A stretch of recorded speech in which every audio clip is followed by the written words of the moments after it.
I just wanted to mention that when I had first submitted my manuscript for the first ORBS book, Cynthia Black, who is the president of the publishing company who did that, suggested to consider writing it jointly with another author, Dr. Michal Ledwith, whom at that point in time I had not heard about. So, and he apparently submitted a manuscript on the same subject, but with a different take on it. And Michal and I got together and found the idea a good one. And our first book, The Old Perfect, was published in 2007, about 5 years ago. It is now available in over 10 different languages, including German and Dutch and Italian and Russian and Japanese and several Slavic languages. We've been friends ever since. And what can I say about you, Michal? Michal is a very distinguished person. In 1967, he was ordained as a Roman Catholic priest. He was later called to the Vatican, where he served several years under Cardinal Ratzinger, who is now the Pope. And it is there that Monsignor Dr. Ledwith started his fascinating research into the life of Jesus prior to the time when he took up the mission we all know. In 1977, Professor Ledwith then joined academia, and in 1985 he was appointed president of a renowned British university, the St. Patrick's College. Dr. Ledwith now lives in the state of Oregon. It is exciting to listen to him. He lectures worldwide, just literally all over the world. Whenever I try to call him, he's always somewhere else in a different continent. So much so that it's exceedingly difficult to get a hold of him. I think I'm going to survive. I think I'm going to survive this introduction. Good, great. So when Dr. Ledwith, you and I met, he already had over 150,000 photos of orbs in his digital storage. His knowledge, your knowledge, Michal, in the subject of orbs is unquestionably unsurpassed. Yes, we need to mention that looking back at this history that Klaus just mentioned, all I can say, I think the field of unlimited potential made it happen that you got to work together on this subject, because there is so much more deeper meaning, and the orbs actually point toward much more than the phenomena. And in all his work, Michal has really expressed this in very thought-provokingly and clearly, that they point toward joy and freedom, and also toward our place in the universe, which for each one of us is rather unique. And if you haven't already checked out the films in which Michal is featured, What the Bleep and Down the Rabbit Hole, you have to do so, and also his thought-provoking DVDs, Deep Perception, and then he's featured in Orb the Veil is Lifting, and his recent DVD, Orbs Clues to a More Exciting Universe. You just have to check them out, and you'll be fascinated for the whole presentation. So once again, Michal, it is a great privilege to have you on the program and to pass the proverbial microphone now over to you. So you can show your PowerPoint presentation. And here you go. Thanks so much indeed, Klaus and Gundy. Can you hear me okay? I seem getting some feedback. Is it okay? Yes. Okay, wonderful. It's wonderful to be back with both of my dear friends again, Klaus and Gundy. We've been in association a lot more perhaps than Klaus might have suggested, despite my constant movement throughout the world. But I must say, since Klaus and Gundy and I became acquainted, I'm horrified to think how many years it's already been. It's been a most wonderful association. I had been asked by Cindy Black, the president of Beyond Words, after the Prophets Conference, under whose aegis we are operating today in a real sense, with Robin, and unfortunately Cody is no longer with us, But given the topic of today, I'm sure he's looking in on us with a profound interest. But after the Prophets Conference on What the Bleep in Santa Monica, California, Cindy asked me to do a draft of a book on orbs, which I did. You know, they work in cooperation with Simon & Schuster, as you probably know. And I was amazed that Simon & Schuster, a major publishing company, would be interested in producing a book on a topic which at that stage was very, very way out.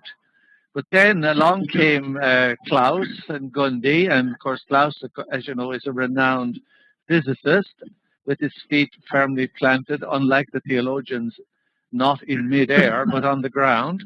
And I think Cindy thought that the risk was somewhat substantially lessened by the fact that Klaus was the partner in the project. So anyway, I think someone said to me just the other day, it's the best book on orbs in terms of being down-to-earth, factual, and scientific that exists in the world today. So I'm not surprised, Klaus, to learn of the number of languages in which it has been translated so far. So I'm really profoundly sorry for all of the mess up this morning. We had a flawless rehearsal with Mike on Friday. Everything went spot on. Late last night, I want to share this with you because I think it's important from another perspective. Late last night, about 11 o'clock, I went to double check everything. I found that my access to the internet was gone totally. I stayed up till an ungodly hour. This morning I tried again. There's no sign of anything. I changed computers. I didn't use Wi-Fi. I went to the plug-in direct line. Still no internet access. Then I tried to phone Mike, telling him that we're having a problem about 8 o'clock 3 hours ago. No telephone lines. Nothing. So then I bundled my whole collection, webcam, etc., over to a neighbor's house, asked them if they would mind me, camping for a couple of hours, and that's where I am right now. But I had a problem with this about 2 months ago. I had to call in the local internet provider. They brought up their equipment for analysis. They found that there was a square wave signal coming into my house about every 20 minutes, and it was disabling the internet. Now, this is not the first time that I have had this problem whenever I'm going to speak, because about 2 months ago, I began to speak about the secret societies that try to control the world, and obviously it has ticked some people off very substantially, because in that treatment, I described the various programming, the programming effects that they're using to program to even enter into our own quantum field and affect us from there, so that we think these thoughts that are being implanted are our own. So despite all of the ultra secure steps that I've taken, I mean, I'm protected. You would not believe by how many antivirus and anti-problem systems here. But despite my best efforts today, obviously that didn't work. So my deepest apologies. No problem, Michal. We are glad that you're here. So am I. So am I. Anyway, I want to flip briefly through a large number of slides here, because I think we're talking in a vacuum unless we see something of the rich variety of the phenomenon of orbs. And I have included slides from when I first started with this, which was at the inspiration of my own teacher, Rampa, about 11 years ago. And I have over 300,000 orb images, I think, right now. Anyway, I think the main thing, and I know I share this interest with Gundy and Klaus, we, are perfectly happy that the orb phenomenon is genuine. We have subjected it to the most rigorous of scientific testing. We know there are a huge amount of false orb images out there, ranging from flying insects to dust particles to pollen in the air, through lens flare and 1,000 other phenomena. But having eliminated all of those, we know that the phenomenon is real. So, as all three of us have agreed several years ago, the real implication for this study is, what does it do to affect our basic beliefs? That's why the title up there, if you can see it on your screen, is ORBS, What Do We See? Above all, though, what do we learn from this? Because I think, as I will come when I flip through this presentation of pictures, I think that basically all of the fundamental beliefs that we as a people on this earth share have to be fundamentally redefined, from the highest of what God is, down to what we are as human beings, down to what spirit is, down to what matter is, down to where we fit even in the physical universe. And I never fail to remember that as recently as the 16th century, we are the 1600s, we were still embroiled in that controversy from Nicholas Copernicus and Giordano Bruno, who was burned at the stake, basically, for saying there were other planets on which people might worship God according to their lights, down to Galileo 33 years later. Now, I mean, Galileo and Copernicus and Bruno combined would not recognize the vision of the universe we have today, especially in the last 2 or 3 years from NASA's Kepler spacecraft, and what that has revealed to us of the extent of the galaxy.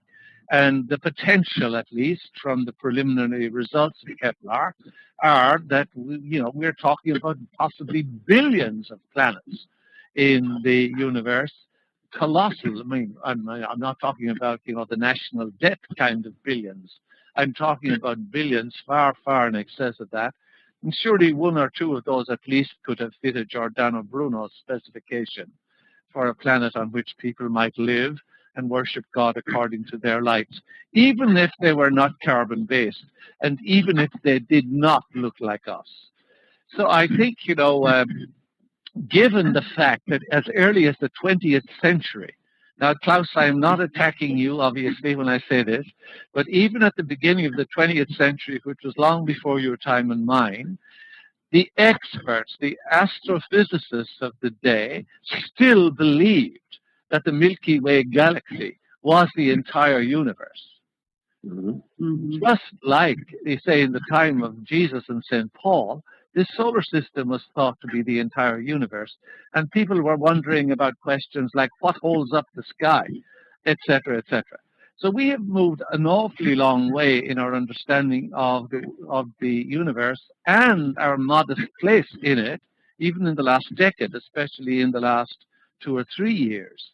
And now we realize, to our great humbling, that instead of being the center of it all, as was thought for so long, that we actually are living in the boondocks, on the fringes of a galaxy, which in itself is a rather rural galaxy. In other words, we are not in the Rodeo Drive or the Beverly Hills or the Rue des Champs-Élysées of the universe. We are in the boondocks. So, that is one major humbling, in a sense, that comes to us from the study of orbs in particular, but it's also a great humbling when we realize that not alone may we not be at the center of God's design, which we held on to steadfastly, even after we recognized that geographically we weren't at the center of everything. We were still at the center of God's design. Now we have to realize that there very likely exist, millions of sentient beings, and horror of horrors, the great, great humiliation is that not alone are we not the be-all and the end-all, the center of everything, we may turn out to be a rather primitive group of people in the community of the galaxies. That's a great humiliation for anyone living in the 20th century on this earth to embrace, but I think it is extremely likely that is the biggest hurdle we've got to overcome. And I think the tool that brought me to that sort of realization and the fundamental reworking of every fundamental category that we have accepted, came to me from the study of orbs, as I know it has also from Gundy and Klaus.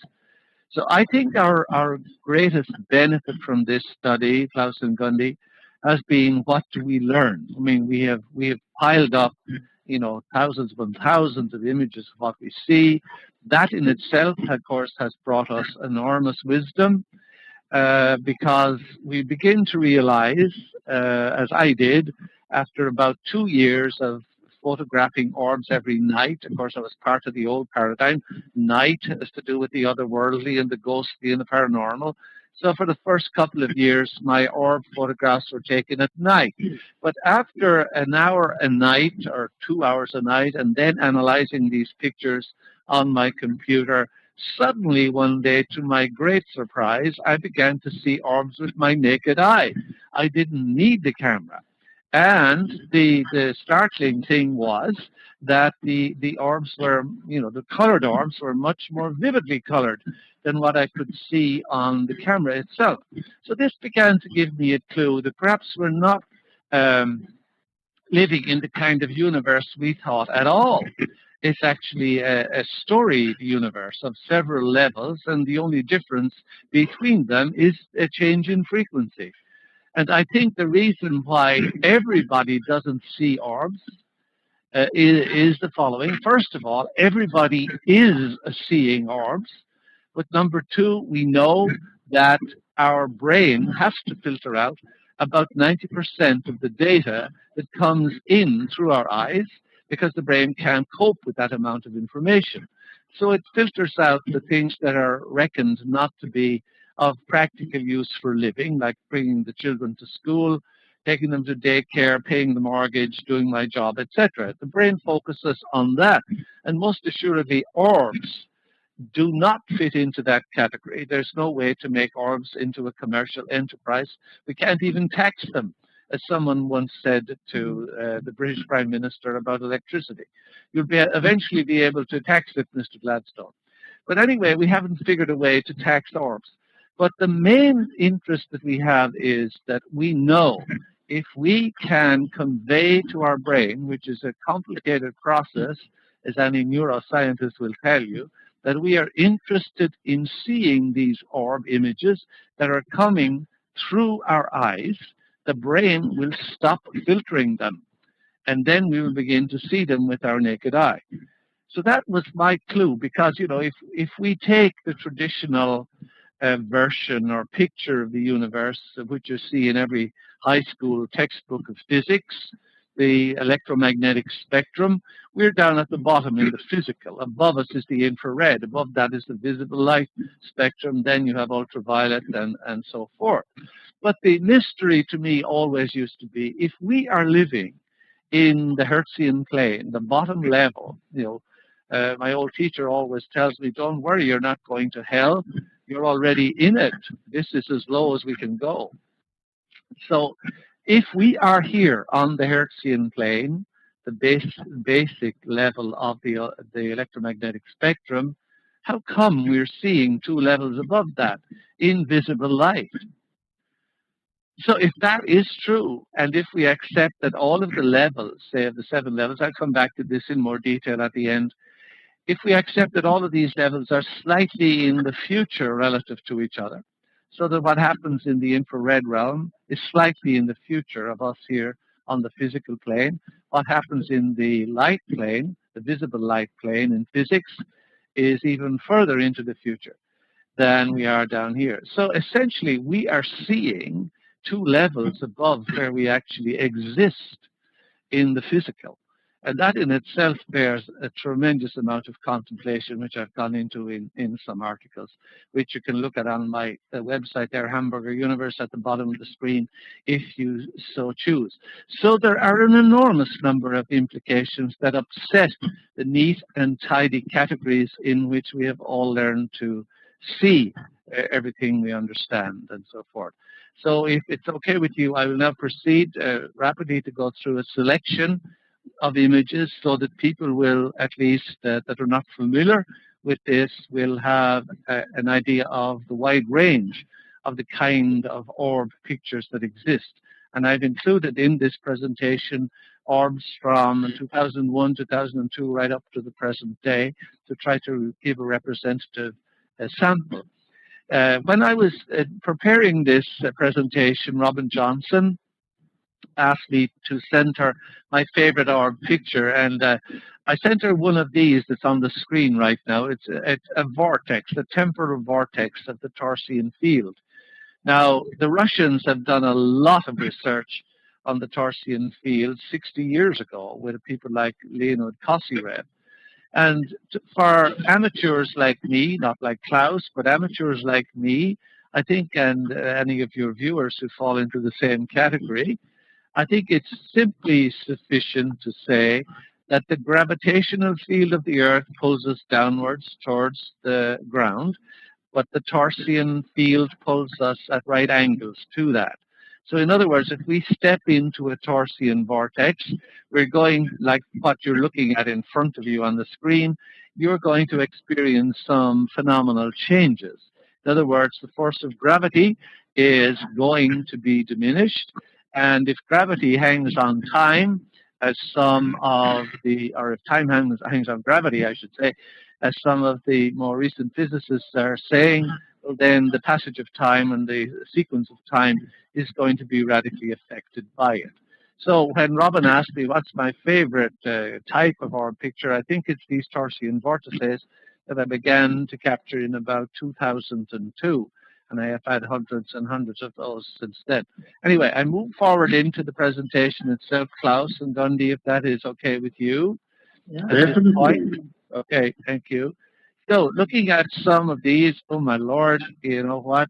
They won't shift. God almighty.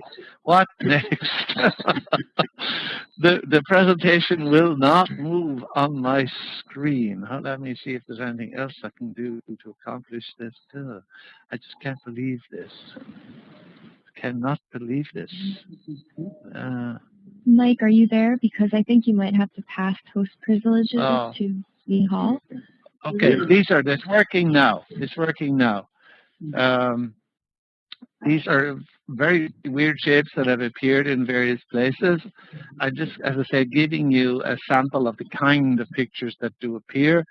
In certain conditions, they're extremely numerous, especially when the air is damp. Because when the air is damp, obviously the electromagnetical conductivity is increased, and orbs tend to be much more plentiful. They have a variety of colors and shapes. Sometimes they fill the whole sky. Sometimes you will find that old friends come to visit you frequently, and you begin to recognize the shapes. Animals can see them really well. Sometimes they're extraordinarily beautiful, sometimes they're white, sometimes they're red, sometimes they're blue, sometimes they're disc-shaped, sometimes they're just pure radiance, sometimes they have holes in them, which I think is due to the fact that they have not fully sunk down in frequency sufficiently so that their whole unity is visible to us.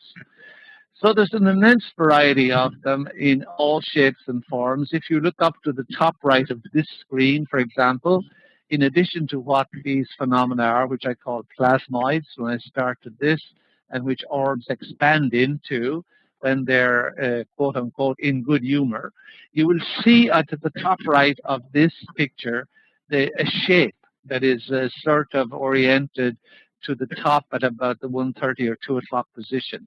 A person whom I knew very well and was thinking about at that moment that shape, and this person is long dead, that appeared just exactly as we remembered her.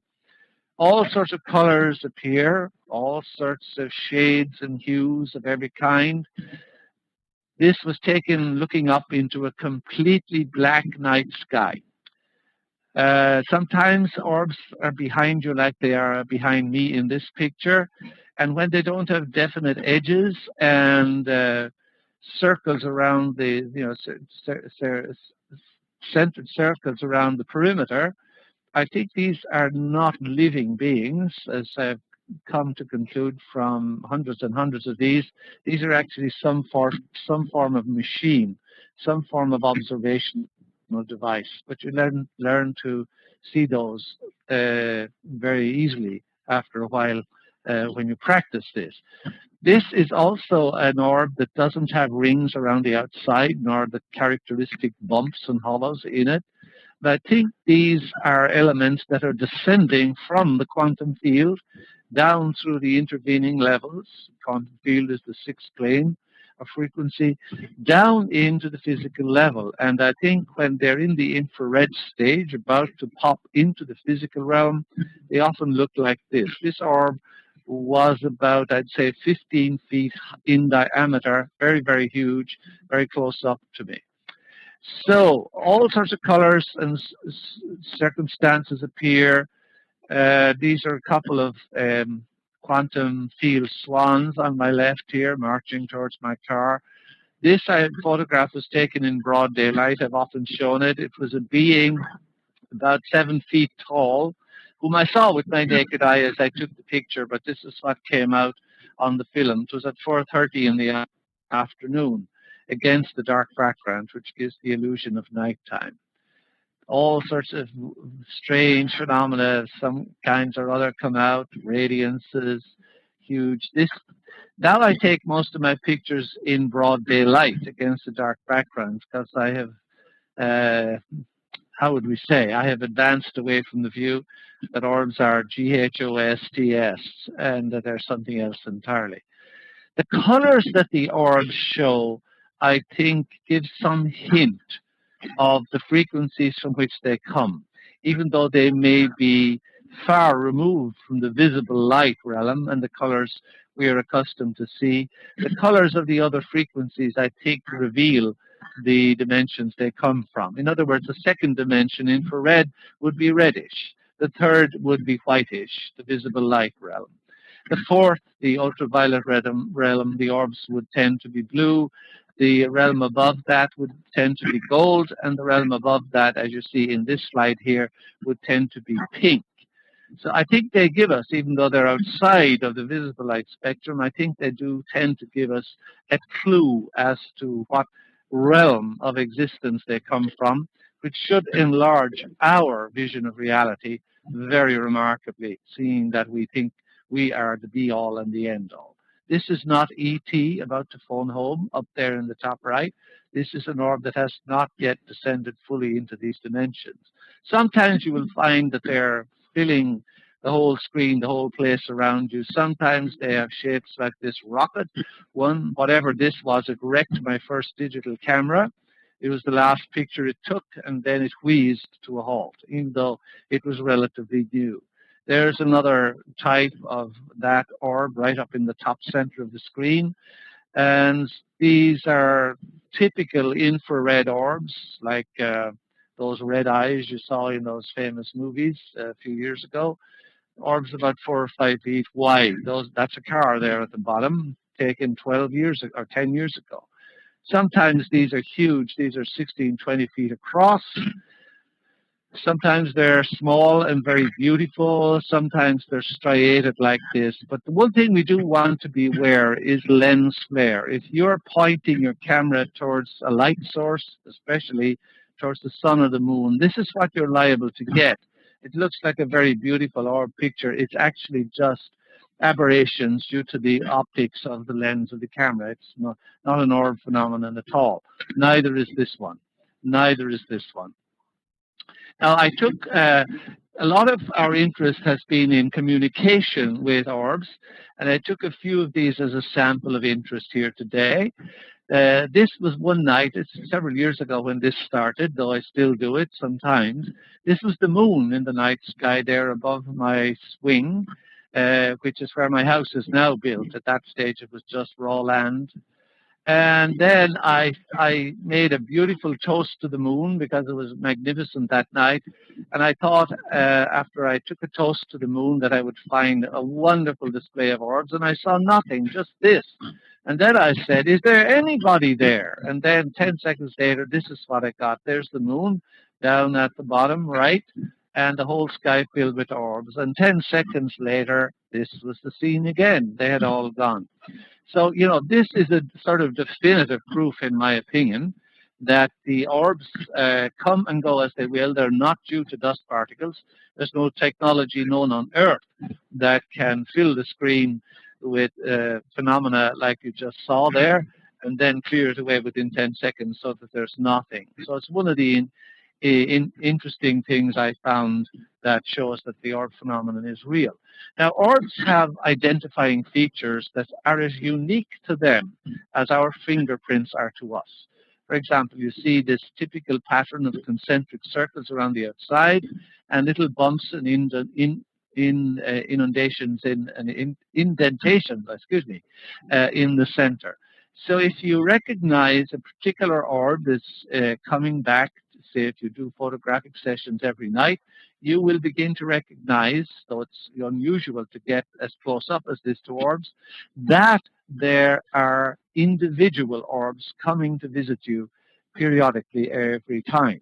And that would probably mean that they have some connection of some form with you, possibly someone who was connected with you in the past that you may not even have known in this life, possibly someone in this life who has passed on, as we say, etc. This is another one of that kind, and this is another. So you can see very definite patterns, which I think is very heartening to people who are setting out on this journey of exploration, because they can identify particular orbs that are showing an interest in them and not, just turning up haphazardly. So they're very unique to each other, as I say, just as realistically as fingerprints are to us. Now, I have noticed that in happy occasions, and people have often asked me, what advice would you give to me if I'm setting out on photographing orbs? Well, I would say, don't be solemn and serious, because the orbs have a choice of where they go. I know Klaus is smiling at this there. I can see him. But the orbs are very choosy about where they associate. If you have doom and gloom and solemnity, especially deep religious solemnity, you probably won't find many orbs, or at least you will not find orbs of the kind you would like to have dinner with. But if they're in good mood, they expand into these cloudish things. This is one from 9 years ago, almost exactly, the first of the great plasmoids, about 50 feet across, which came and went in the blink of an eye. Sometimes they take all sorts of colors and forms that are very interesting. And as I say, it basically happens when there's a spirit of joy around, or when something that they approve of is expressed in their presence. You have all of these wonderful expansions into cloud forms. And sometimes, as I mentioned, there are some slides back, you may have actual images of faces and people you may have known in some of the orbs associated with this phenomenon.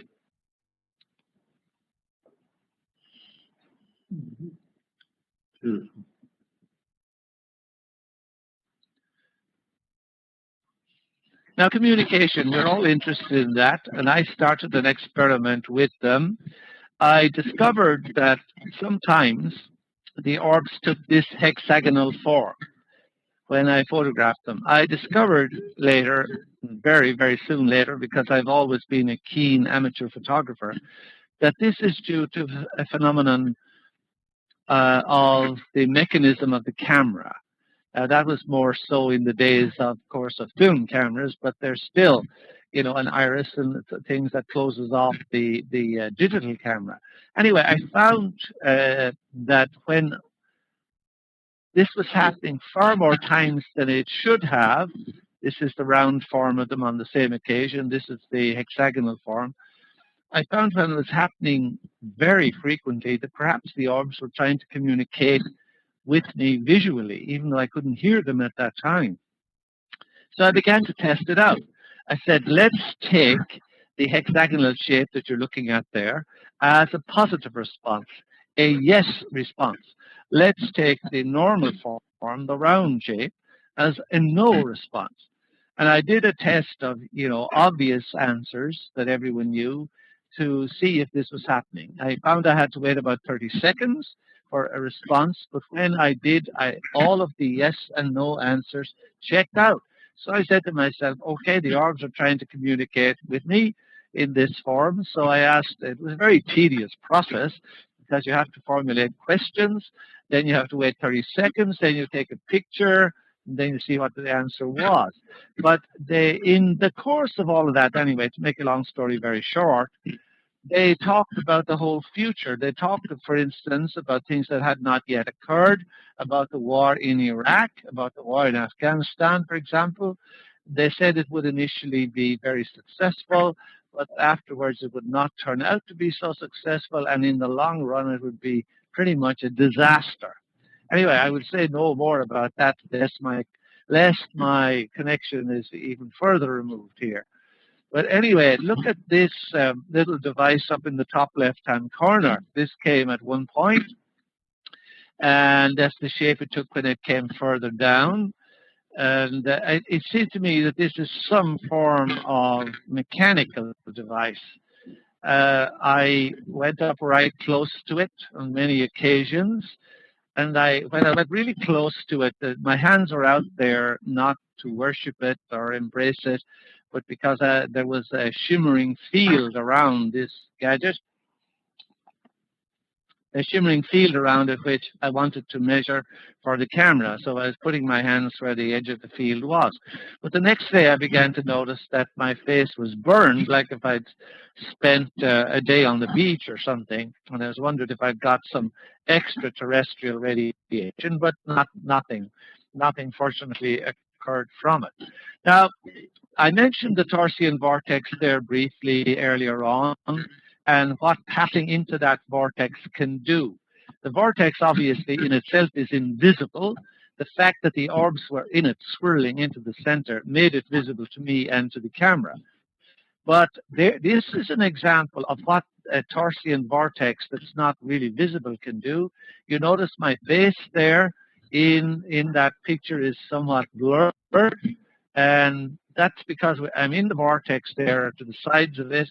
All of these sort of tent-like or peaky structures are characteristic of when this is happening. The orbs are beginning to break up. You see a vortex beginning to form to the left-hand side of myself there. And eventually, you see this. I'm standing perfectly still, as you can see, because my hands and so forth below are not burping, so I don't have a head that jumps up and down on its own. And the picket fence and the surrounding vegetation is all in focus, but my head is in the vortex, and it gives the impression of having three heads. Now, I know two heads are better than one, so obviously three are better still. But this is an effect of being in a Torsian vortex, that there are distortions of reality in addition to distortions of time and space. So that is something that is of intense significance, obviously, when we talk about the passage of time or passing through various realms of time into the past and into the future. This is sometimes what happens when you don't eat your spinach. You become invisible, or you become translucent or transparent.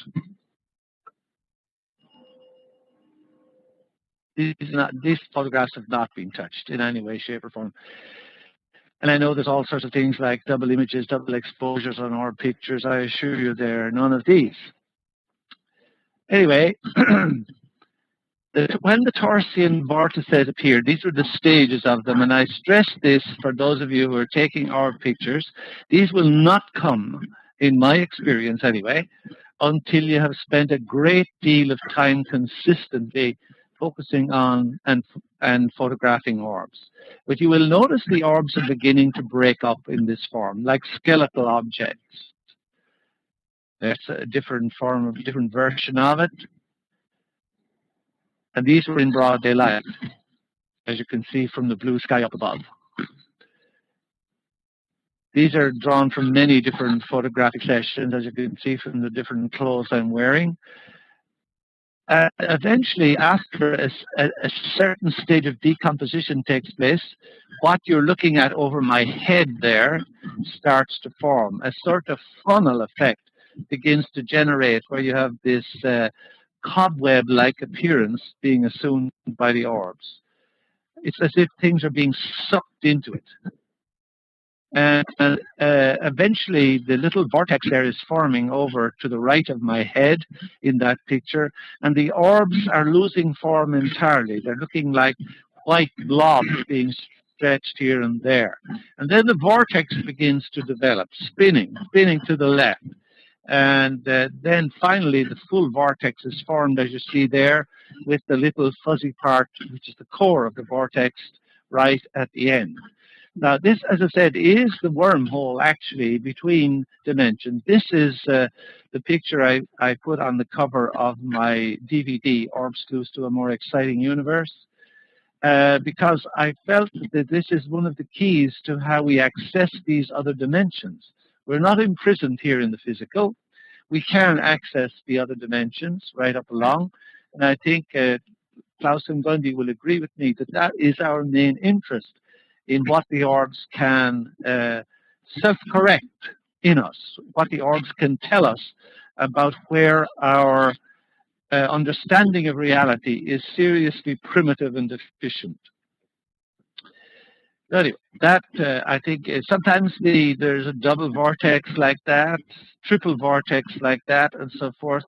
What I'm showing you these, like this one, for example, where the vortex is dark, because if you begin to see any of these clues about the orbs beginning to break up and beginning to assume a skeletal form, please spend another half hour or hour until you break through to see some of these wonderful phenomena, because they're extremely rare. Anyway, that is, as I said, if any of you have any questions, I'd be obviously very delighted to answer them. That's my website up there, hamburgeruniverse.com, or of course through the Great Mystery website. If you have any questions, I'll be delighted to try to answer them, at least if I know the answers. This is the mindset. This is the cover of my first DVD. I have 7 DVDs now recorded. This is the front of the cover because I think it displays our mindset. I was drawing about 15 years ago on a board, illustrating the way we think about God. Everyone looks up when they think about God. When they implore God's help, we look up. I always worried what the Australians were doing when they're looking in the opposite direction. So I was drawing this on the board. The earth is a flat place, appropriately in between. The vault of the heavens is above, where God, the angels, and the saints are waiting for our passage through immigration. And God's no longer using the book of life. He's using a laptop like everyone else, and he's watching every move through that telescope.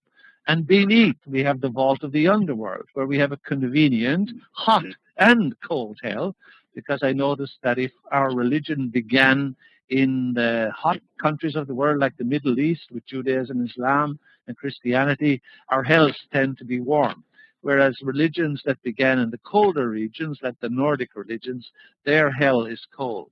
So I think that is the way we are still thinking, even 400 years after Galileo, and even after 3 years of the Kepler telescope. And this is, in fact, the universe we're living in. And we're on the bottom in the Hertzian plane. So I think it's time for us to grow up a little and to begin to redefine all of the fundamental categories, because this is where we are. This is obviously not the Milky Way galaxy. It'll be several centuries before we get to the stage of being able to take a picture of our galaxy from outside, but it's a galaxy that's roughly the same. And we're not at the center of things. As I said earlier, we're not in the Beverly Hills or Rodeo Drive or the Champs-Élysées of Paris or anywhere else. We are out in the boondocks. And this galaxy itself, even though it's 100,000 light years across, is itself in the boondocks of this universe. So I think we need a very, very large dose of humility to enable us to move forward and to realize that all of the basic assumptions that we as a human race have made about the deeper aspects of life, what comes before birth, what follows death, but above all, what kind of universe we inhabit, how does it work, how does it relate to us, all of these, I think, putting it very modestly, need to be radically redefined. The sooner we do that, the sooner we can grow up and rightfully take our place among the nations of the universe. I'll pause there, Klaus, and hand back to you and Gundy. And if you have any questions or that, I will do my best not to answer them. Well, this is, let me see if I can get back to okay. This has been very enlightening. Thank you so much for your presentation. And what can we say? This is just terrific.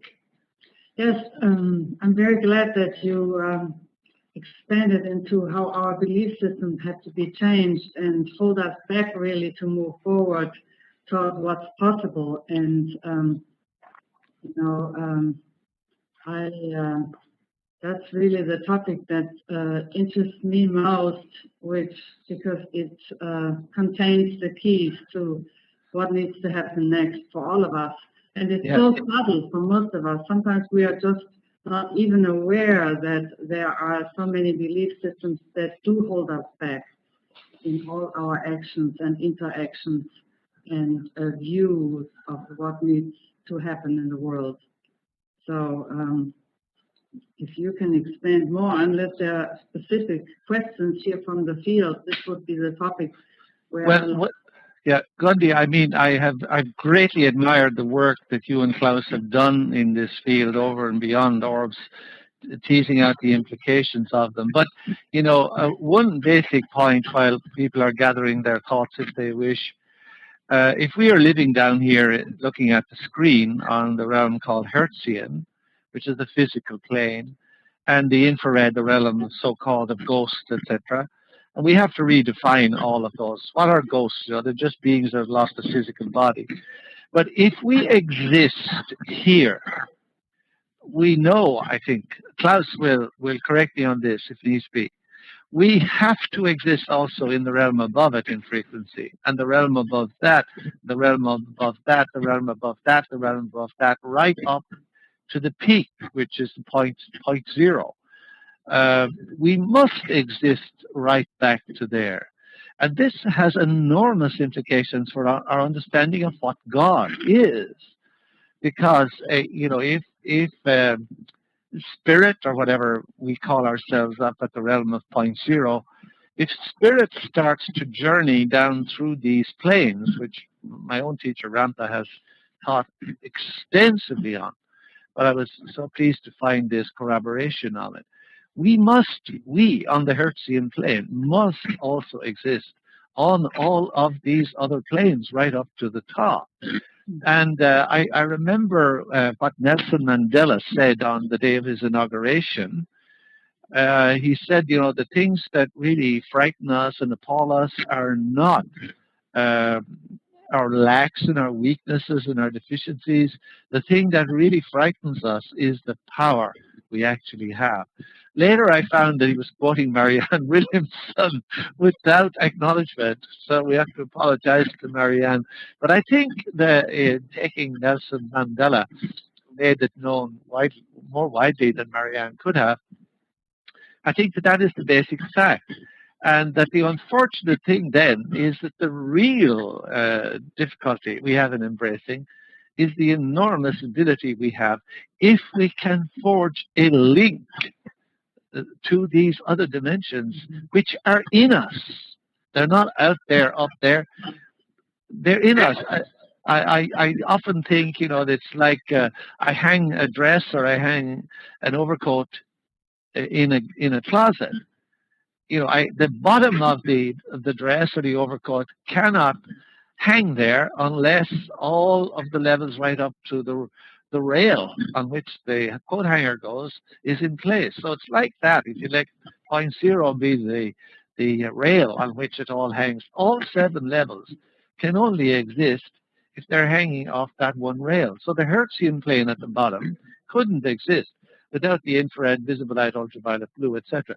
So that means that instead of a neatly organized universe divided conveniently into spiritual and physical, actually we are all composed of these elements, and they're all based on a false conception that somehow they're spiritual up at the high end of existence and physical down at the low end, whereas in fact there is only one continuum. which is divided by frequency. So all our understandings of God and our spirit and the soul are not challenged by this. They are, in my opinion, deeply enhanced. But we have to, it's like looking through a kaleidoscope. You twist the kaleidoscope and you see an entirely different arrangement of the same materials. You twist it again, you see another arrangement.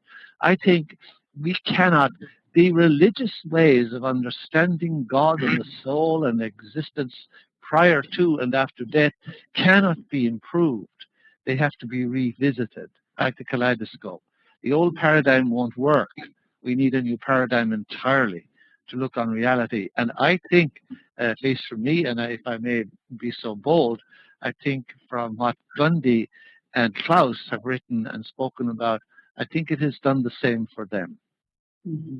Absolutely. Absolutely. Yeah. And you expressed it so beautifully, Nihal. It's very empowering, humbling, and at the same time incredibly hopeful, because we each can have an important role to play in this whole scheme of things if we just humbly open up and let it be and become a voice. Yes, I firmly believe that myself, yes. And there have been, I don't want to hog this because I want to let other people come in and talk, whatever you wish, especially as we started late. But at the moment, since I think last September, a good colleague of mine, Cristian Mureșanu in Romania, has been serializing my 5 DVDs on Romanian television, which he has laboriously subtitled himself. But he's doing the Jesus one. We thought this would be the last one because obviously it's the most controversial one. But he said so far none of the Holy Fathers of the Church have come to visit him in the night. But that was as of yesterday. So I said, count every hour that passes as a gain. How cool. That is That's really fabulous. But it is the point that you're making is just very, very important, because the belief system is for really, I don't know, almost all of us. I would say all of us, but maybe you're the exception. The most powerful thing there is in our lives, and that is what needs to be changed. And shaken up, and that's probably what the orbs are just trying to communicate to us. Yes. It is. If we manage to re-examine our belief system, we've done something. If I think about how I think about, let's say, the topic of spiritual healing, right? My mind tells me, oh yes, of course, there is something like spiritual healing. Excuse me, but deep inside, it's very different. Deep inside, there are still these doubts that come up in all of us. Is it? I can't see it. I've been taught that whatever you can't see can be. Deep inside our own being, we are archaic in our belief. That needs to be changed. And I believe that the orbs are actually reminding us of this change. They are you said it so beautifully, that we are much, much more than just what we perceive on the Hertzian plane. Right. That is just a minor part of it. And if we don't manage, if we don't succeed in seeing beyond that, we are really missing out. Right. And Klaus, if I might interject, I hope I'm not interrupting you, but if I might interject, if you look at this, I presume you can see what's on the screen here. And the point I made, that we're here on the Hertzian plane, call it that, but we're actually seeing in the visible light spectrum, which is 2 levels up. So, I mean, this is an enormous, I've said this to so many audiences, and they don't seem to realize this is an enormous impact, because we're already, further up this pyramid than we thought. we're already seeing every day. And another thing which I had written an article on recently is, you, everyone, is seeing invisible light, we're also seeing slightly in the future, because each of these dimensions is slightly in the future relative to the lower one. So I would like to invert this pyramid and have the point at the bottom and the infinite unknown at the top, because each of these dimensions is dramatically greater than the one lower in frequency. But that being said, if we realize that we're already seeing, a couple of levels up, then obviously it should be child's play to see into the infrared or even the ultraviolet, or even to interact with them. I think we are probably at a very, very low point in human evolution, unfortunately, despite all our self-satisfaction with iPads and all those other wonderful inventions which I love. But we're still at a very primitive stage. And, there's so much talk about extraterrestrials these days, and the most advanced of them have reached the stage of total non-aggression. And if say an enemy were to confront them and threaten to wipe them out, would they defend themselves even though they have superb weapons and technology? No, they would not. But the opposite side of that, the flip side of that coin, of course, is that we know from the quantum physics that we are attracting or magnetizing our own reality to us. And if we have purified ourselves, as we might call it, spiritually, so that all of the teachings of Jesus, which of course I realized years ago were not teachings about morality at all, the teachings of Jesus, I began to realize years ago, had much more to do with physics and the manipulation of the quantum field in its manifestation than they had to do with religion, so to speak. But once we realize that we're attracting our own our reality, our own experiences like a magnet, then all the teachings of Jesus, when he said, don't do this, don't return hatred for hatred, don't return evil for evil, love one another, these were not, I'll be saying this afternoon in an 8-hour session I have coming up, but these were not, mismanners advice about how to be a nice person, how to be invited to the right parties. These were not bits of advice to make us nice people. They were actually bits of advice given to keep people, as his audience was, who didn't understand the quantum field, which he called the kingdom of heaven. They were pieces of advice to keep people on the right track who didn't quite yet understand the mechanism. So once we begin to understand that, then we go back to our friends, the very advanced extraterrestrials, who, confronted by an aggressor, would not choose to defend themselves by attacking. They wouldn't. They would rather die. But the flip side of that coin, as I mentioned earlier, is that they have also cleaned out from their reality and their consciousness anything such as negative thoughts of jealousy, hatred, anger, etc., aggression and guilt and fear and lack. They've totally removed those from their reality, which is what we were all here to do, which is actually what Jesus himself came to teach here, not the rubbish that we're being fed as a version of what he was supposed to have done. In other words, dying on the cross for our sins. What does that say about God? What does that say about us? What's that say about a God who would ask such a thing of his innocent only son? I mean, this whole thing is turned the message of Jesus entirely on its head. But anyway, coming back to those alien races who would rather perish than assault an enemy, the flip side is that such a situation would never arise because they have so cleaned out of their consciousness anything that would magnetize such a reality that that kind of confrontation would never come. That's the flip side of it. That is what we were meant to do. That is what Jesus came to teach us, and Mary Magdalene. And that is what we're not getting. And the sooner we get it and forget, oh my Lord, look at all these conflicting religions on the face of the earth.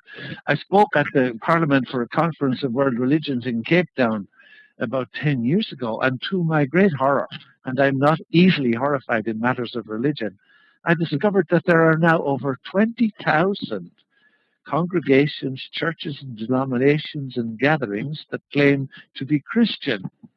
Some of them claiming to be the only true version of it. I give up, as Jesus has given up by now, I'm sure. Well, thank you for expanding so much on this. And I was just thinking while you were talking that this picture that you have here really needs to be expanded, because there is, for the physicists, for us physicists, all the way from the bottom, through gamma rays is very well known. In a way, it's almost visible for us. Right. The infinite unknown is so huge compared to that. I'm almost picturing another triangle that starts at the top of this one here, which totally deals with the unknown and goes into that, and that's what's being, in a way, it has to do with the torsion field. It has to do with what is being shown to us, maybe through these orbs or through other phenomena. But if you picture another triangle sitting on top, inversed, you almost have the hourglass. Right. It's an interesting symbolism. Excellent point. So what you're saying is terrific. I wonder if maybe we should open up to questions from people and maybe have you respond to those. That would be fantastic. You're in charge. Whatever you wish, I'd be very delighted to do that. Yes, that sounds great. We actually have a lot of questions too. So great. You have questions? You mean people have questions? Yeah, so many. Maybe you can take it. You can take the ball from there. All right, thank you, Klaus. Thanks, Gundi. Yes, thank you. Okay. Oh, you're still on. You're still on, Michal. Oh, yes, very much so. Despite my previous record this morning, I am still here. Sometimes when people say to me, how are you doing? I say, I'm alive and well, contrary to all rumors. So contrary to all rumors and expectations, I am still on. All right, great. So our first question is from Julia McKenzie, who doesn't have a mic, so I'm going to ask for her. Okay. And she writes, hello, I'm wondering if you've ever interviewed any yogis about orbs. The reason why I ask is because my yogi has stated an interesting thing when my daughter and I were in India. It was something about there being two types of orbs. Your comments on all this are much appreciated. Now, did she mention perhaps, Julie, what the two types were? Julia, if you want to shoot me a private message or just put it out there. Well, while she's doing that, I have not interviewed any yogis about orbs. But, as I'm sure Klaus and Gundi also have, after we published the book and later when I published the DVD, which wasn't to fill vacancies up in the book, it was dealing with somewhat different areas. Of course, we've all got an enormous number of questions of various kinds from people. So even someone was very kind one time to send me a collection, an amazing collection of orb pictures that taken everywhere all over the world. From the Far East up into the Himalayas and Tibet to Australia, Tasmania, South America, up into Alaska, up into the north of Greenland. The orbs are everywhere.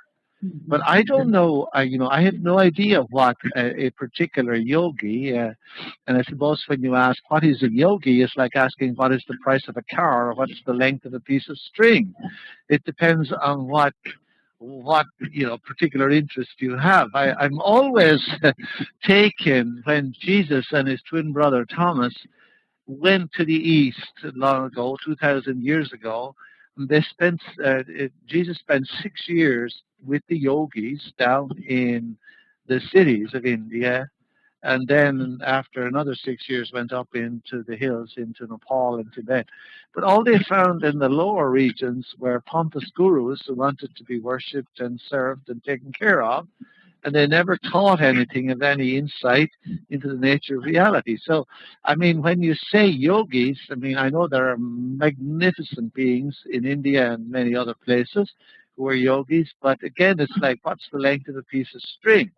I mean, I don't know. Unfortunately, I don't know any advanced yogis, so I haven't had a chance to interview them. The yogis that perhaps I am in contact with, I suspect don't have anything very profound to add to what Gundy and Klaus and I have already done.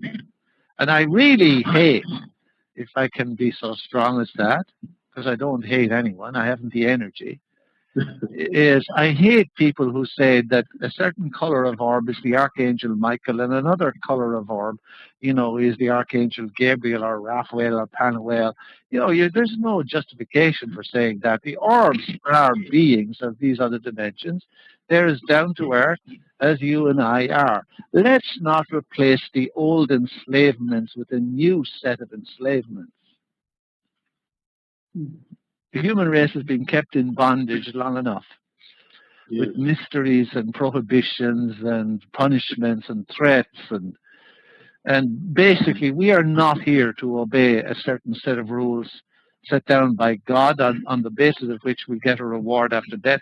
That is absolutely why we are not here, and it's absolutely not the teachings of Jesus Christ, whom I hold in the greatest, profoundest regard.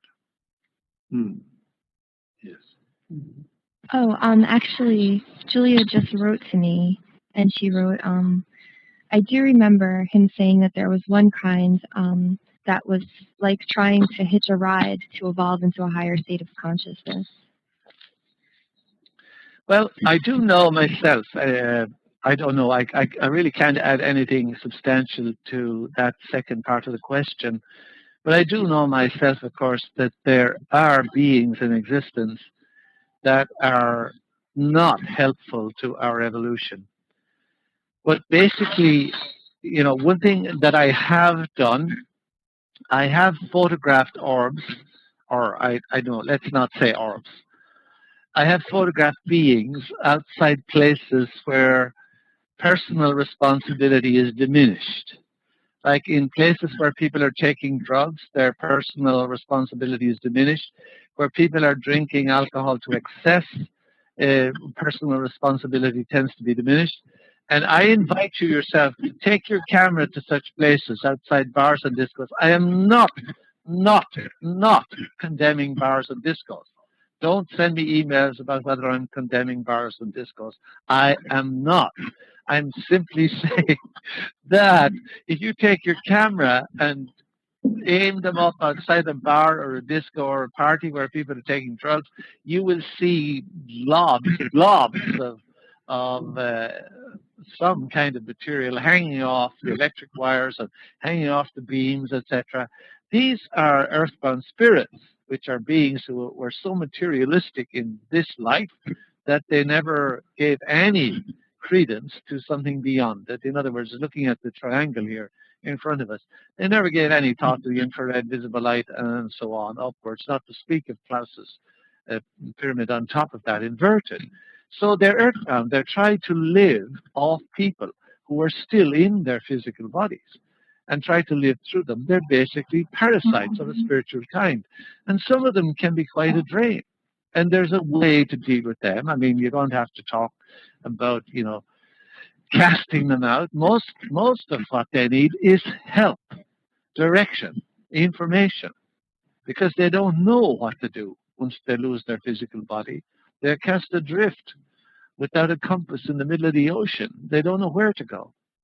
So, but there are a lot of those beings who try to live off people when their responsibility is down, and they basically function like a parasite would, drawing our energy and our life force. A lot of people who are, totally drained of energy and all that, it could be due to that. Sometimes, of course, it's nothing whatsoever to do with it.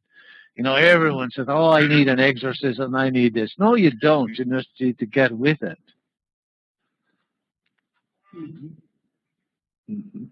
Thank you. I hope it's of some help. Yeah, Klaus, is there anything you wanted to add, or should I connect the next question? I think more questions would be good here. Okay, great. The next person has a mic. This is Penny Joseph. Penny, are you there? Hello, can you hear me? Hi, Penny. Hi. Where are you calling from, Penny? We're in Shoreham-by-Sea in Sussex, UK. Oh, wonderful. Oh, it must be nice. You're into the night now. I'm in the Pacific Northwest. Oh, right. Yeah. We're into the night. You're 8:30 there in Sussex. That's right, yeah. Go ahead, Penny. Michal, we'd like to know, did you have any sensation when you were in the vortex in those photographs that we saw? Oh, yes. I mean, I like to make a joke of very serious things, because there's sometimes they're much more than we can bear. So I think, even in English literature, speaking of your homeland, some of the greatest writers always poked fun at something that was too solemn and too mysterious to give them a chance to absorb it. So someone said to me one time, in connection with those vortex pictures which I showed you, did you go through the fuzzy thing at the end of the vortex? And I said, no, I didn't. And they said, why? And I said, there was a picket fence in the way. So that, number one, diffused the question and the self-importance of it, and got us on to something else. But yes, there is a very perceptible shift in time, I would put it that way. You notice I showed you some of these vortices at night, and the others, the ones I showed you, were in the day, and you saw the distortion, physical distortion, say, of my face, and that one I showed you. But there is a noticeable lapse in time. I never went through the fuzzy thing at the end, not just because of the picket fence, but because I felt that the distortion in time would be much more serious than just going through the edges.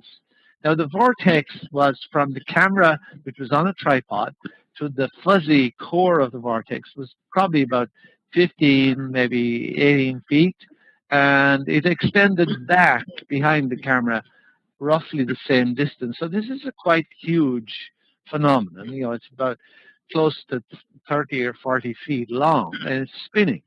And it's about, maybe, say, where the camera was, it's about 10 or 12 feet high. But going out through the edges of that, I did notice distortions, particularly in time. Now, obviously, you're not conscious of distortions in your physical frame, and I had no one else there, to observe it. I was doing all this on my own in the middle of the night, which someone who was a friend of mine, when they saw these pictures, said, are you really careful about what you're doing? Do you know what you're getting into? And I said, quite sincerely, I don't know what I'm getting into, but I don't know any other way to go. So, yes, there is a change. That's why I'm beginning to think, someone asked me one time, Penny, I said to them, I can't understand time. It's the one thing I know, above the visible light realm or the ultraviolet here in this triangle in front of us, above that, we haven't really a clue of what we're talking about, because it's so removed from our experience. So we have to use imagery, similes, metaphors, etc. But, with all that being said, I could not make sense of time. And someone said to me, oh, read this book and that book and that book. And I said, I've read all those before you were born. But I'm talking about having read them. I still can't make sense of time. And then when I had this experience with the vortices and the changes that there were, and in fact, I might point out to you, you're the first person I have ever answered this question to. I've been asked this question a multitude of times. I have never answered it till now, because I don't want people getting focused on this instead of doing their own stuff. But when I realized the distortions that were happening with the vortexes, I began to suspect that there was a relationship between gravity and time, because the Torsian vortex does definitely reduce the effects of gravity. It's not a weight loss program. It just reduces the effects of gravity. It doesn't make you lighter. But in doing that, it also affects the passage of time. So to use a homely expression, which is all we can do about fundamentals, I think, that's why I love the astronomers. They are very simple. Instead of, the terms in botany, which are 500 letters long in obscure, vulgarized Latin, the astronomers, took nice, simple phrases like the Big Bang. That's it. Bang is done. Simple. So likewise, in terms of the tradition of the astronomers, talking about the phenomenon of the Torsian vortex, I began to see that time hangs on gravity, and that when gravity is interfered with, that the passage of time is altered, definitely. I didn't go through the fuzzy part ever because I didn't want to be left in the 15th century with only credit cards in my pocket. But these are physical phenomena. There were no incantations, no sacrificing of chickens, nothing to produce these effects. These are physical phenomena. I mean, I had all of these pictures to prove it. Someone said to me once, I think it was the time of the Prophets Conference, Robin will remember that, Robin Johnson, I mean. Someone said to me in Santa Monica, these were photoshopped. I said, I'm flattered. I'm flattered to think I have that ability. Well, if they are photoshopped, I said, which I know nothing about, why don't you just produce them yourself?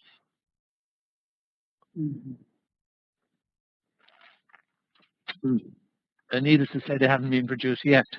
Yeah. Okay, do we have any other questions?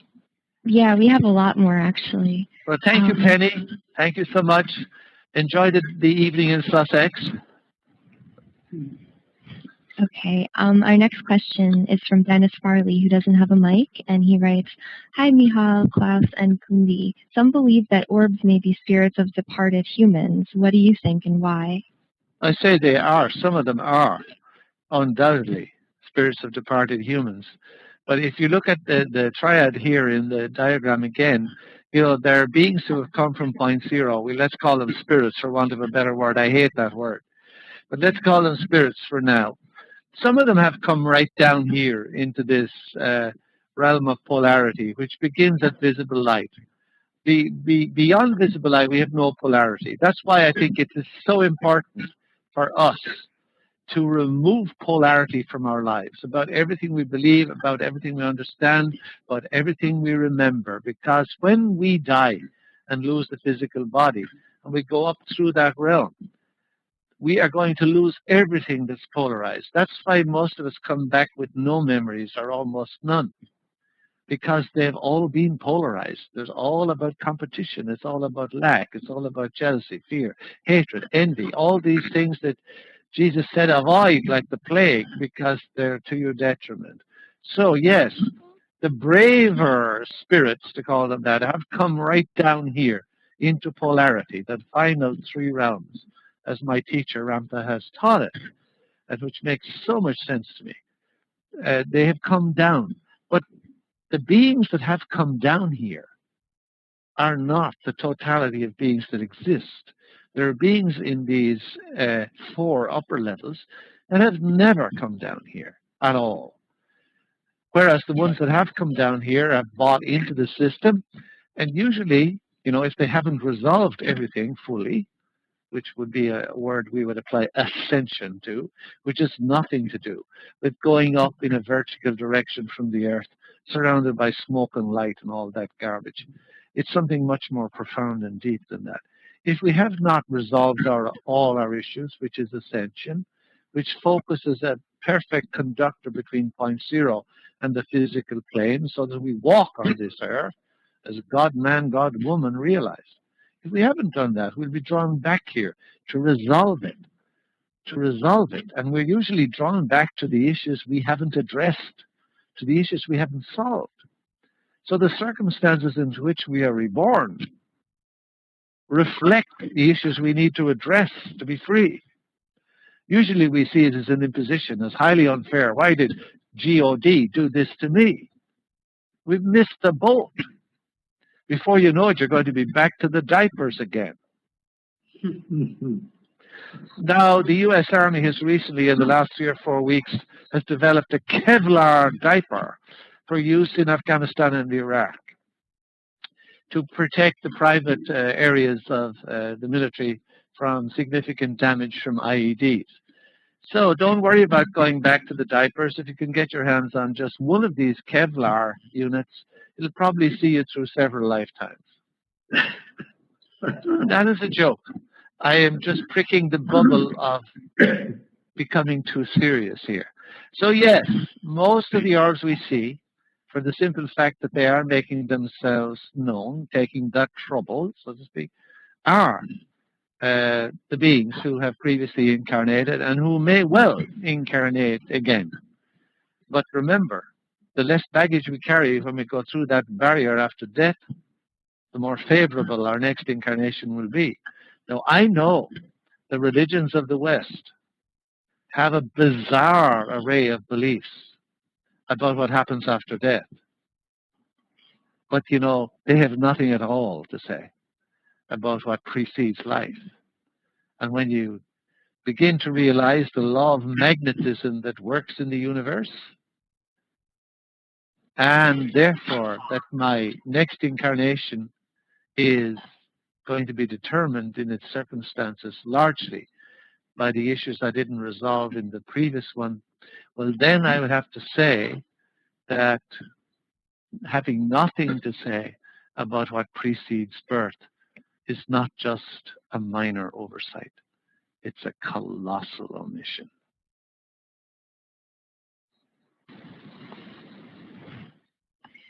Thank you. Klaus, did you have anything you wanted to add? How can I add something to that? This is, I think what I'd rather do is, how are we doing on time? We do have a lot of questions, I have to say. Yeah, we want to kind of get through them. Let's go on to some other questions. Okay, so this is actually a little bit of a follow-up before I introduce the next question.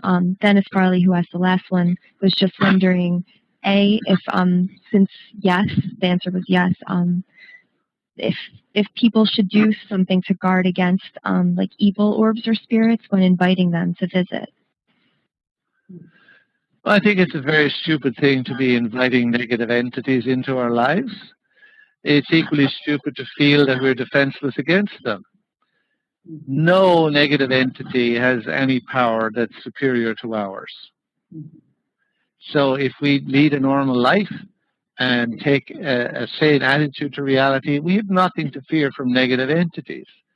They will find us a poisonous source of nourishment.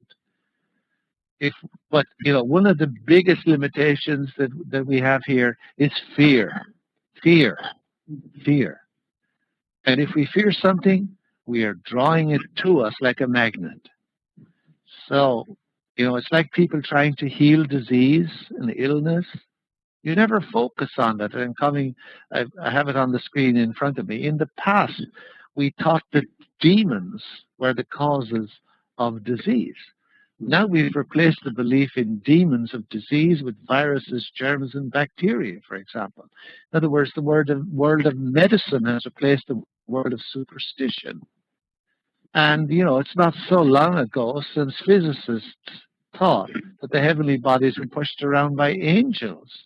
Now we've replaced them with Newton and Kepler's laws of motion. Astronomy has replaced astrology. Alchemy has turned into chemistry. So this is just the stage we're now at. We need to take the next step with regard to fundamental, what we call spiritual beliefs.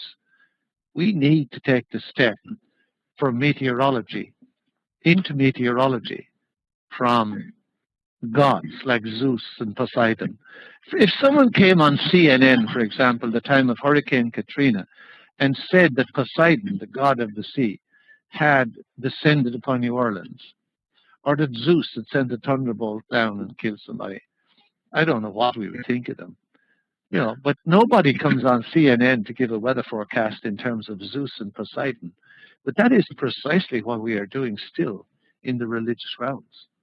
We are interpreting reality in terms of phenomena that are not real that don't exist and never existed. We've nothing to fear from basic demons unless we've invited them into our realm. And if so, we need help like everyone else.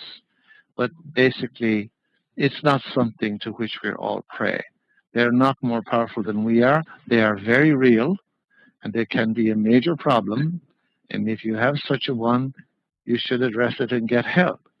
But, we're always inclined to say, oh, I need an exorcism because I can't do this or I can't do that. As I said earlier in the program, no, you don't need an exorcism. You just need to get with it and to clean out all the garbage that's in your consciousness, like all of us need to do. Thank you. Okay, so our next question is actually someone who has a mic and camera. Jane, are you there? I'm up for my question, so I'm Hi, Jane. Hi. Jane. Hello, Mihail. How are you, Jane? I'm fine. I'm so excited to be here and be talking with you. I have many friends that are in Washington, around Yelm. They go to the school, so they were so excited that you were presenting this today. So thank you very much. Thank you. Yes, it's been a wonderful, wonderful force in my life, I must say.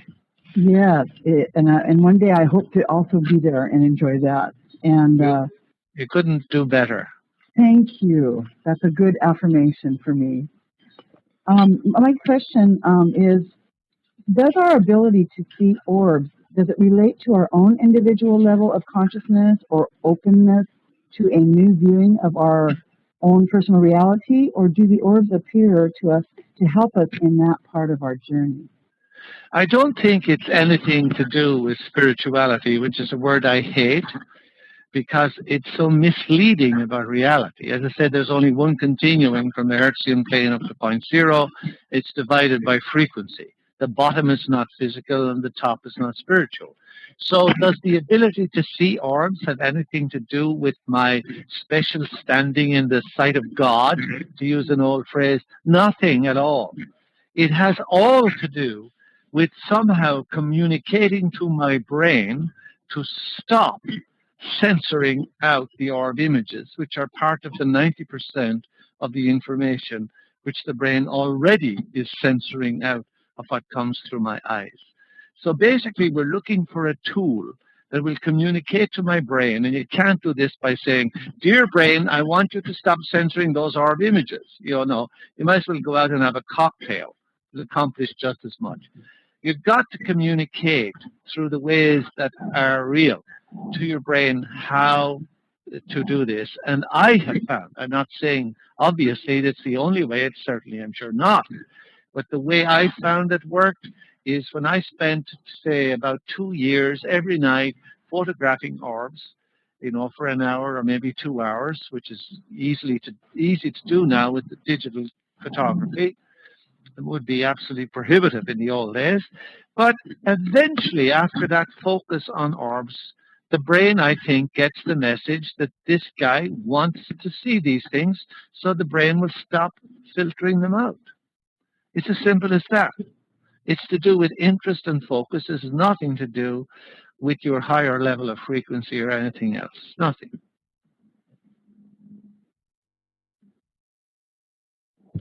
Thank you. The dreadful silence after that answer. Sorry, I was a little slow on the uptake. No. I was wondering if Jane was happy with it. Oh, I had to, we can only have one person at a time, so I set up the next person. Okay, it reminds me of the talking scales. Have you heard of the talking scales, Caitlin? There was a very large 300-pound man stood up on the talking scales and put in his quarter, and the scale said, 1 at a time, please. Okay. One at a time. One at a time. One at a time. That's nice. Yeah. So we have the next person who also has a mic and camera. Virginia, are you there? Let me unmute you. Hi, Virginia. Hi, can you hear me? Yeah. Do you have a camera too? Yes, I do. Can you see me or no? If you click on the camera icon, it's the first icon to the right of your name under the panelist box. That should send your video. It says we can't connect to your webcam. The webcam is installed properly, or are you using another application? Okay, well, I'm glad you can, you have a mic. I'm very familiar with that problem, Virginia, myself this morning. Well, it's an absolute pleasure and honor to be able to speak with you, Michal, and also Klaus and Gundi. My question for you, Michal, is you have done a phenomenal job of bringing educating and bringing forward the information from the ORB pictures and the ORB research that you've done. And I greatly appreciate that, as do all of us. I would like to know if you've set forth on the path of trying to videotape orbs. I happen to be able to move from photographs to videotaping, and I have actually been able to talk to an orb and have it come towards me on camera. And I've asked one to jump into my hand. It's jumped into my hand. It's absolutely fascinating, and I would like to know if you've moved forward with this at all, and if not, I could certainly tell you how, because you are so connected and so able to take these beautiful pictures that being able to see you on video with these orbs could really be a phenomenal experience for all of us. Yes, I have. I've used, there's two kinds of camera that are usually used for security. There's one that's totally dark, you don't see anything, and there's one that you see a slight taste of redness in. The other one, the one with the slight taste of red, is perfectly adequate for orb videoing. But I'm so encouraged to hear what you've managed to do, and that the orbs respond, which they do so well. But what I would suggest as a help in the book which Klaus and I wrote, I pointed out there at one point that I think orbs are seen not by reflected light, like when a camera flash goes off, the light hits say a tree or a person. The light from the flash hits the person, whatever the object is, comes back and is recorded on the photographic plate. The light that hits an orb doesn't come back reflected from the orb, I suggest in that book. I think rather what happens is that the photons from the flash hit the orb, they turn into electrons, and as they say in physics, they spin the electrons in the orb up to a higher shelf. And then once the stimulus of the flash stops, which is only 1,000th of a second or so, then the orb begins to shrink back to its original size and remains slightly larger than it was originally. So this is obviously very, very crude imagery to get an impression of what it is. It's like a balloon being inflated and deflated. When the orb deflates, the extra electrons that came in from the flash are spit out again, and they become photons and travel back to the lens of the camera. So I think a lot of the phenomenon we see about cropped images of orbs, etc., are due to the fact that the light from the orb comes back, a very, very tiny time after the reflected light. Orbs are not seen by reflected light. They're seen by this expulsion of light that comes a tiny fraction of time after reflected light. So what I'm saying in all of this rather long, meandering explanation is, if you're doing orb videos and you can get something like a strobe, which will emit pulses of light, you will find that your orb videos are enormously enhanced. Michal, are you there still? I am. Yes, Virginia. I just would like everybody to know, I moved from infrared camera to the plain iPhone, and if you turn your iPhone on and you turn the LED light on your camera on, you will notice I'm able to also see orbs, and I could watch it start to come into view, and as I called it and it came closer, I noticed that it changed from about the size of a quarter and white. It expanded into a blue orb, maybe 3 inches in diameter, as it came closer to the LED light of the camera. And the LED light gives a blue cast to it.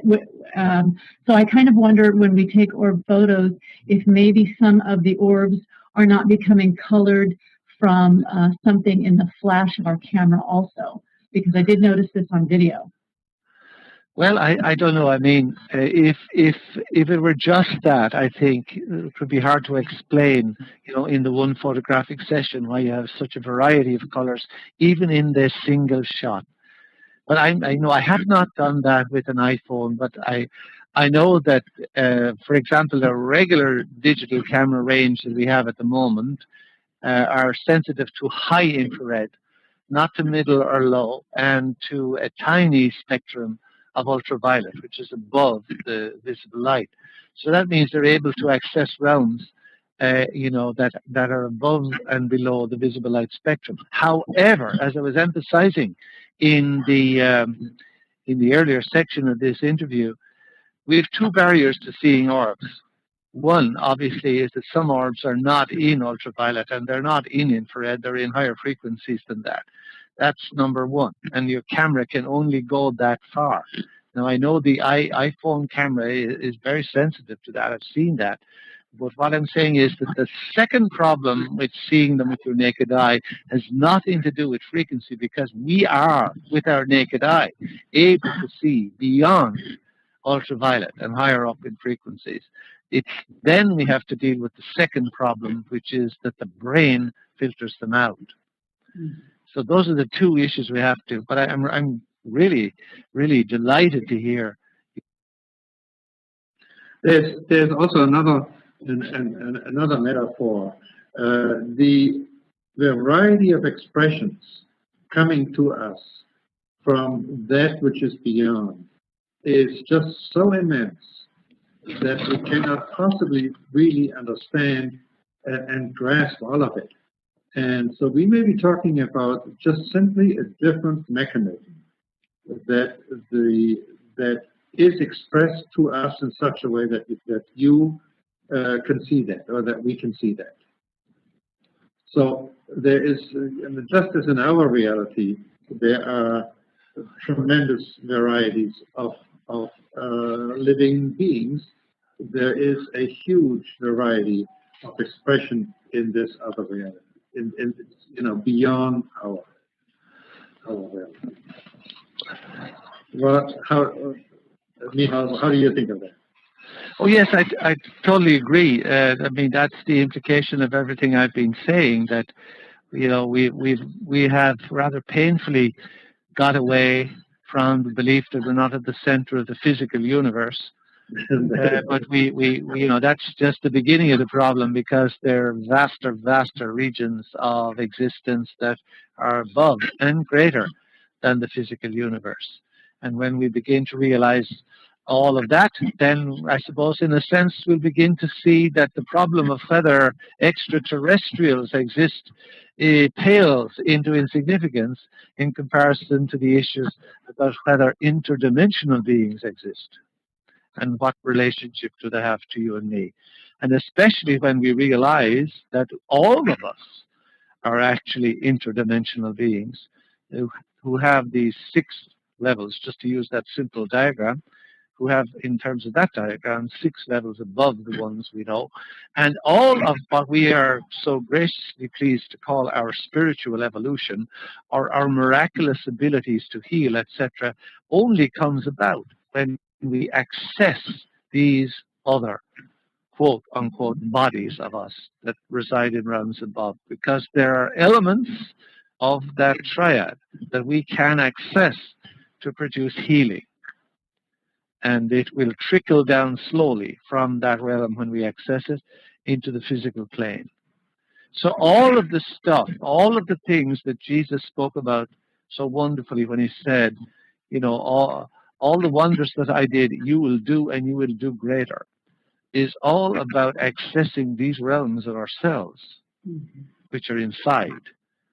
And that was his teaching. He did not come here to suffer and die for our sins.